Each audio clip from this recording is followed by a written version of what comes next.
Ibrahim Abdullah from Sierra Leone, West Africa, he asks, why Allah uses we for himself in the Quran? Most of the languages, there are two kinds of plural.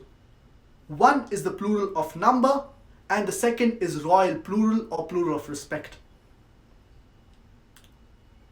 And the plural of number is the one that is more commonly used. For example, in the English language, when the Queen of England says, we plan to visit America, or we wish to visit so and so country, so here the Queen of England is using the word we.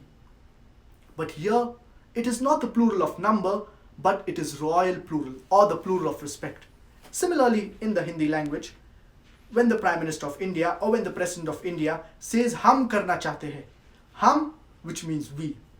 Now, when the Prime Minister of India is saying hum karna chahte hai, it is not the plural of number, but it is royal plural and the plural of respect. And any person who's well versed with the English language, he will know based on the context that the word used by the Queen of England, we, it is the plural of respect. Similarly, in the Arabic language, when Allah subhanahu wa ta'ala uses the word nahnu for himself, referring to himself in the glorious Quran, it is not the plural of number, but it is a royal plural or plural of respect. It is singular.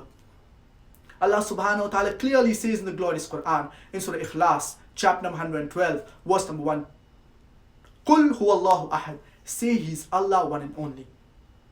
So when Allah subhanahu wa ta'ala uses the word we, that is nahnu, referring to himself in the glorious Quran, it is the plural of respect or royal plural, and it is not the plural of number, but it is singular.